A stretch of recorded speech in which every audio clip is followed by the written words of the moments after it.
I hope you're ready to get out of your comfort zone. I simply rolled my eyes, since that's his thing. Mom didn't say anything, but kept packing trail mix and little cereal boxes. We drove around 2 hours to some state forest. Not a luxury campsite, just a simple area with a fire ring, a couple of picnic tables, and one of those outhouses that always stinks. Claire's TikTok videos were playing on her phone during the majority of the drive. I tried to talk to my father, but he just stared at the road, while my mother was playing Sudoku on her phone. I recall thinking it was a lot more awkward than usual. So we go there, unload, and set up the tent. Dad's being especially bossy about how I'm not doing my part, like I'm actually carrying the cooler, and he's still talking about when he was a kid and everything. I simply disregard it. When we eventually get a fire going, Claire is on her phone, Mom is reading, and Dad is staring at me, as if he is waiting for me to make a mess. Just an odd vibe. The next morning, Dad wakes me up early, says we need more firewood, hands me a rusty old hatchet, and instructs me to go out past the trail and pick some real wood. Not the junk near the campsite. I'm half asleep, but I'll go. I'm gone for about 40 minutes. I don't have service out there and am just roaming around looking for dry branches. When I eventually return, I hear voices and pause behind this clump of trees. Not on purpose. I just hear my name. I hear my father say, if he wants to survive, he'll figure it out. I hear my mother say, are you sure this is the right way? And my father says, this is how my old man did it to me. He'll thank us one day. Claire says something, but I can't hear her, just her flat and bored voice. I just stand there, paralyzed, thinking, is this a joke? When I step out, they all gaze at me as if I've been caught. Mom looks away, Dad shrugs, and Claire won't even look at me. I drop the firewood and ask what's going on, and Dad just says, you'll be fine, you're a man now. Figure it out. And then he begins packing up the tent. At first, I thought he was joking, as if this was some crazy parenting situation. So I go for my bag. But Dad pushes me back, not forcefully, but enough to make his point. Mom tries to say something, but Dad snaps and instructs her to get in the car. I just stand there as they pack up. Claire throws my hoodie at me without saying anything. Mom tries to hand me an old granola bar, but Dad tells her to get in the car. She drops it to the ground. I take up the granola bar. Dad slammed the trunk. I tell him, you can't just leave me here. He says, you'll understand when you're older.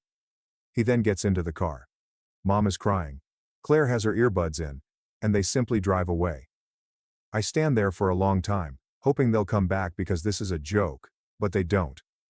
I tried to call them, but I left my charger in the van, and my phone was nearly dead. I try calling again, but I get nothing. No bars. I check my pockets. I have about $12, a lighter, my phone, the hatchet, and a crappy granola bar. I hike back up the trail, thinking they might be just around the corner, but the parking lot is empty. There's a strange sense, as if I'm not really mad yet, just bewildered. I wait there for a bit, hoping they'll return, but nothing. So I try to return to the site, but I get turned around. The trees all look the same. I am not a scout. I do not hike. As the light sets, I begin to feel cold. So I just find a location and attempt to fall asleep. Every little noise worries me out, but I'm more furious than terrified at this point. Seriously, is this what they believe will repair me? The next day I try to follow the trail markings, but they only loop back. I ration the granola bar, but it's depleted by the second day. I yell for aid several times, but there is no one. I drank from a creek, which was probably not the wisest thing to do. At that time, I try not to sleep much because I'm constantly hearing things. After a few days, I'm hungry, exhausted, and frustrated. I keep thinking about what Dad said, and how his father did it as well. I kept thinking he's always talking about tough love, but this feels more like he just wants to get rid of me temporarily. Eventually I encounter some hikers, who gaze at me as if I were a wild beast. One of them hands me water and asks whether I'm all right. I tell them my family has abandoned me, and they just look at each other like, is this kid serious? They lead me back to the trailhead, and I stay there while they try to phone someone. I gave them my parents' phone number, but there was no answer. I end up with some park rangers who call my Aunt Aurora. She picks me up, barely says anything, and drives me to her house, where she prepares a sandwich and tells me to sleep on the couch. The next day, she says my parents are taking their time and it might be best if I stay with her for a bit. I inquired whether they even called. She shrugs, says they need space, and I should think about what I did to push them so far, which honestly irritates me more than anything else. I called again, but nothing happened. After a week at her apartment, I gave up trying. I do not see or hear from them again for 5 years. I moved out at 18, started my own business, and blocked them everywhere. Claire would occasionally send me a message on Instagram, usually with a meme or something, but nothing serious. I figured I was finished with it. I assumed that if they didn't want me, I didn't need them. Then last month my mother showed up at my workplace. Just walks in, looking older and worn, and begins crying. I had not seen her face in 5 years and didn't recognize her at first. I suppose that's how part 1 finishes. If you want to know what happened when she arrived, I will post more. But yes, that is how my family abandoned me in the woods. Not even an apology. Not even a call. Just left. Update 1. Okay, so here's part 2. As I previously stated, if you read part 1, you will know that my mother unexpectedly arrived at my workplace after 5 years of absence. To be honest, it was so bizarre that I felt like I was hallucinating. It's not like we live in the same town. After high school, I went away, blocked everyone, changed my phone number, and everything. So her discovering me is not an accident. She needed to inquire around. She looked rough, like she hadn't slept, and she was simply standing there at the front, as if she didn't know what to say. So I walk up, and before I can say anything, she starts crying. Not even cute sobbing, simply ugly, snotty, can't catch her breath crying. She clutches my arm and I pull away. It's just instinct. I do not want her touching me. People are staring. I tell her to go outside and she does, still wailing. And I must admit, that irritated me. Seriously, after all this time, you show up and want me to be okay with it? Nah. Outside she tries to converse, wiping her face with her sleeve and apologizing. That she has been trying to find me. She misses me. All this crap. I just stood there. I tell her to get to the point, since I need to go back in there, and she flinches. She begins talking about how things went wrong after I left. Claire seldom talks to her. How Hugo, my father, is not the same. And how she just wants to see me and make sure I'm okay. She apologizes. She claims she never intended for things to turn out this way. It wasn't meant to be this horrible. Hugo only wanted to teach me a lesson. He assumed I would toughen up. That I would return in a few hours and demonstrate my ability to handle myself. I shut her off. I told her I was not interested in her excuses. She tries to grip my arm again, but I push her away. Not difficult, but sufficient. And she kind of stumbles. She looks at me as if I had smacked her. She tries to explain that she didn't have a choice, that Hugo refused to listen, and that she wanted to come back for me but he wouldn't let her. I questioned her why she didn't call the cops, my aunt, or anyone. She gets very silent, just looking down at the sidewalk, and says she is afraid of him. That got me angry more than anything else, because Mom always pretended to be on my side when I was younger. But once Hugo became agitated, she would simply comply. Always. I scream. You let him leave me there. You never called. You never even tried. She starts crying again, talking about how she was so young and didn't know what to do. I just stand there, arms folded. I do not care. People are walking past, some giving us states, but I'm not sure. She then begins to discuss how things went wrong. Hugo became increasingly mean-spirited. How Claire began slipping out. How the family simply fell apart. She claims she lost her job. They moved to a smaller space. Hugo began drinking more and getting into conflicts with his neighbors. She claims she tried to contact me, but my Aunt Aurora refused to give her my information. I know it's a lie. Aurora scarcely spoke to me after I left, only sending the occasional Facebook message. So I confronted her about it. She shrugs and says she may have misremembered. I ask her what she wants from me. Straight up. She says she just wants to know if I'm okay. I want to chat. Maybe get some coffee. Attempt to reconnect. I laugh. I couldn't help it. I ask her if she believes she deserves it for what she did. She starts crying again, saying she knows she shouldn't, but she still wants to try. I ask her why Hugo dislikes me so badly. Why did he do it? She claims he always believed I was weak, that I lacked the necessary qualities, and that he was afraid I'd grow up to be one of those loser kids. She claims Hugo's father did similar things to him, such as abandoning him in areas and forcing him to find his own way home. Hugo was often saying that boys these days don't know what it's like to struggle. I add, that's not an excuse. That's just being a jerk. She replies, she understands. She wished she had done something else, but she didn't know how. I tell her I do not care. I am not interested in a family reunion. I do not need her. I made it with none of that. She tries to express her pride in me for surviving. That she thinks of me every day. All of that. I tell her it's not my problem. She tries to hold my hand, but I jerk away. She begins crying louder.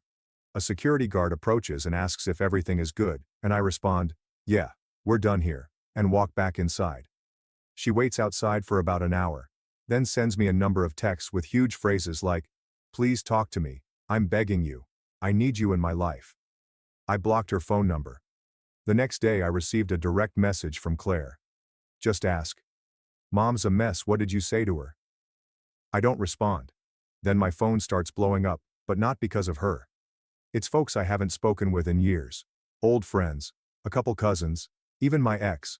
All saying, hey, your mom called me, she's looking for you. What's going on? Is everything okay? She is basically reaching out to anybody she can find. Even my supervisor receives an email requesting him to kindly tell me to call my mother. I'm so mad at this moment that I may break something. I text her from a burner account, telling her that if she does not stop, I will file a harassment report. She says she just wants to talk, and that she has something important to tell me, but she doesn't say what. I tell her to leave me alone, or I'll stop communicating with everyone in the family forever. She says fine, but hopes I would reconsider. I don't intend to. I am only getting started. However, the following section becomes more wild. Like, I started researching what my parents were up to. And let's just say that karma exists if you know where to shove. I'll share part 3 if folks are interested. But that's how it went down. Update 2. Okay, so here's part 3. And if you're still reading after that, you're probably wondering why I didn't just block my mother and move on. I tried FR. But when she started calling random people about me and generally guilt-tripping everyone into forcing me to talk to her, I got angry. Like I just wanted to disappear. I made my own life, kept my head down, and wanted nothing to do with them. And now she's attempting to lure me back in? Nah, not happening. So I start thinking, if she's going to do this, I'm not going to sit around. I will make them regret ever treating me that way. I know it sounds harsh, whatever. But if you lived through it, you'd understand. First thing I did was dig. I am not a hacker, but you can find a lot if you know where to look. We started with Facebook. Found Claire's account. She posts everything. Keep telling those, ask me anything stories like it's 2016. Then I checked out my father's page. His tweets transitioned from bragging about vacations and, look at my new truck, to reposting angry boomer memes about kids today don't want to work, and back in my day nonsense. I'm not surprised, but then I notice he's mentioned on a number of local company pages. Some reviews, a few random disagreements in the comments. I searched up his name on Google, and yes, he owns a little business. It's nothing spectacular, but it's his thing. He always said he was his own boss. So I began watching.